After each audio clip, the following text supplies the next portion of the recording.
Am I the a-hole for not covering my friend's meal when she ordered more? So my friends and I went out to eat after midterms. It was a casual place where you pay at the end, and everyone was ordering whatever they wanted. I ordered something small as usual because I am trying to save some money, so I had water and a basic pasta dish that was on special. A few others did the same, but one of my friends ordered an appetizer, a big-in tray, and dessert, and she got a drink too. No judgment. She can make her own choices, but it definitely added up. When the check came, she suddenly said, "Let's just split it evenly." I was like, "What?" I thought we were all paying for what we ordered. She said it would be easier and that it is what we always do, which is not true, by the way. I told her I only brought enough for what I ate, plus a tip.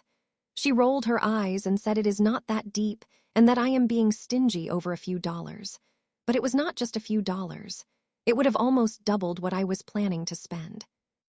I did not give in and paid for my stuff only.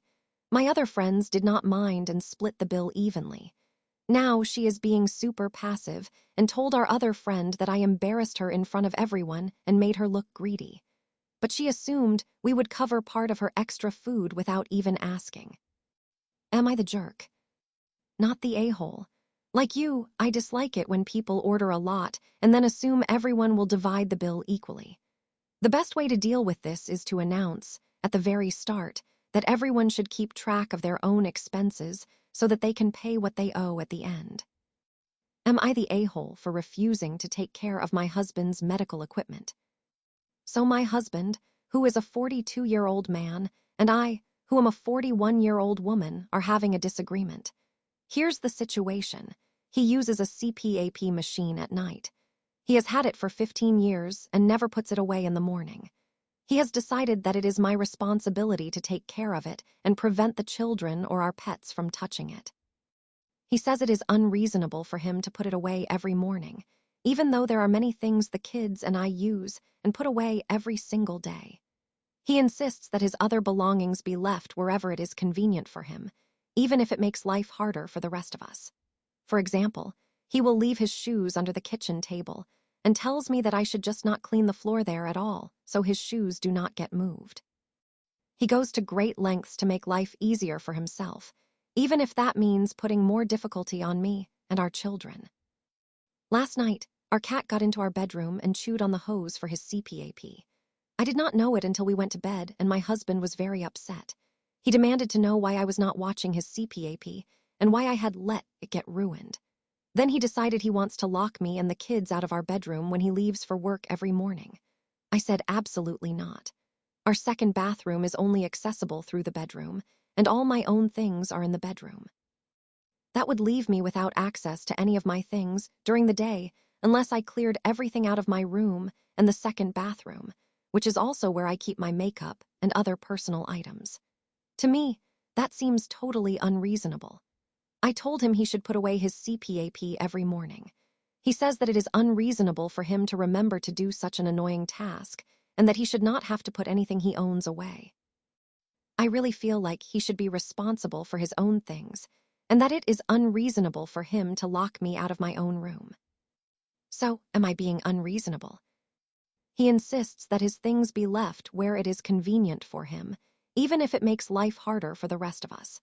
He says that it is unreasonable for him to remember to do such an annoying task and that he should not have to put anything he owns away.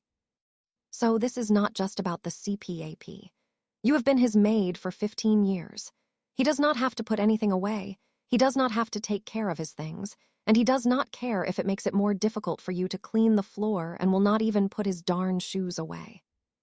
Sorry, but this is not okay. Am I the a-hole for calling the police on my roommate after they broke into my room?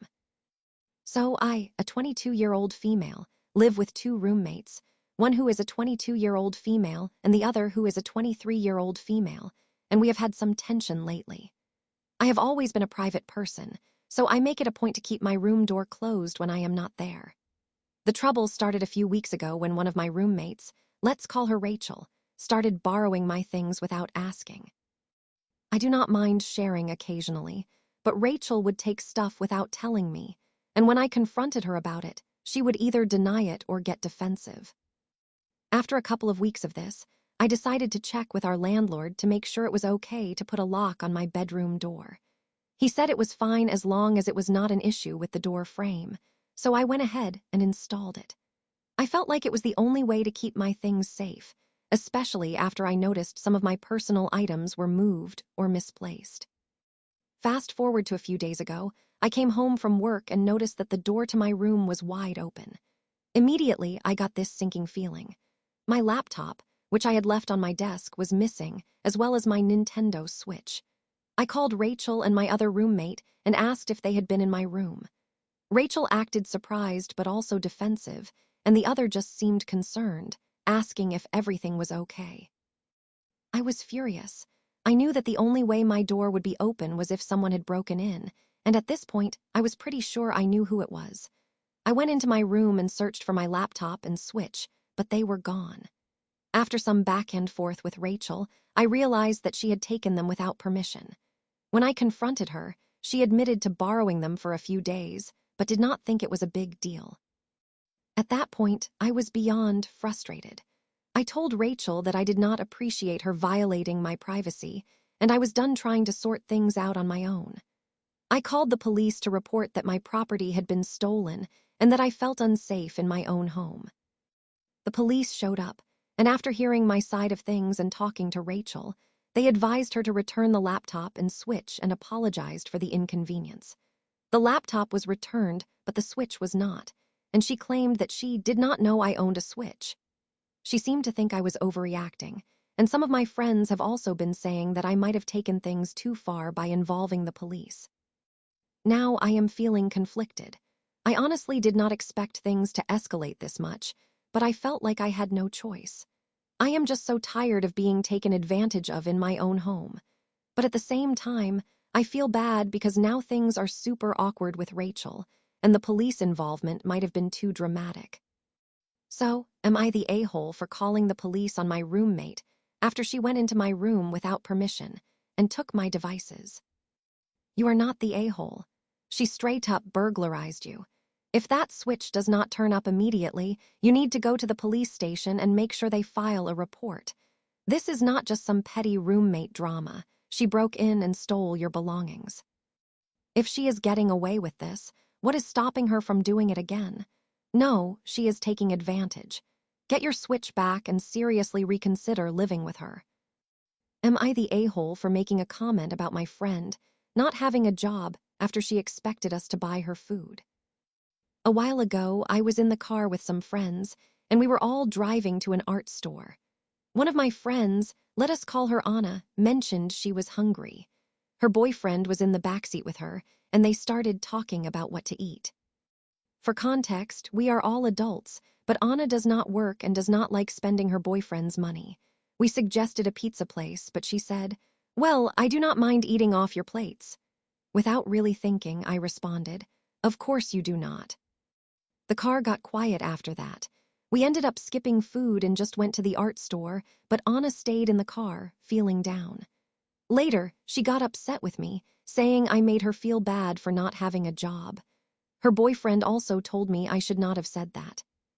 For context, Anna can work but has chosen not to. I did not mean to make her feel bad, but I also felt like it was an awkward comment for her to make in the first place. Now I am wondering if I was out of line. Edit for context. She is not really a friend anymore, just my ex's sister and my daughter's aunt. When this happened, I was living with my ex and his family, 7 people total.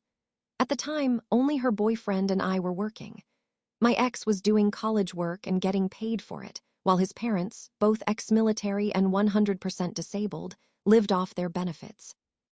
Anna had tried to file for disability, but was denied, yet still refused to work or help out around the house. I do not live with them anymore, but I do have anxiety and am on the spectrum, so I struggle with social cues sometimes. My brain just resurfaced this memory, and I started feeling bad about it again. I wanted to know if I was actually in the wrong or if I was overthinking it. Not the a-hole. Are you serious? An adult who is fully capable of working but chooses not to work has essentially just invited a carload of people, but not her boyfriend, to buy food that she is going to help herself to without paying. How in the world would you be the jerk here? Does she think she is so adorable that everybody loves to give her their leftovers, like she is a pet, and nobody minds her freeloading? Were you all supposed to feed her boyfriend too, so he does not have to spend any money? How does she usually get fed if she does not work and does not want to spend her boyfriend's money? I understand why she wants to be friends with you, but why are you friends with her?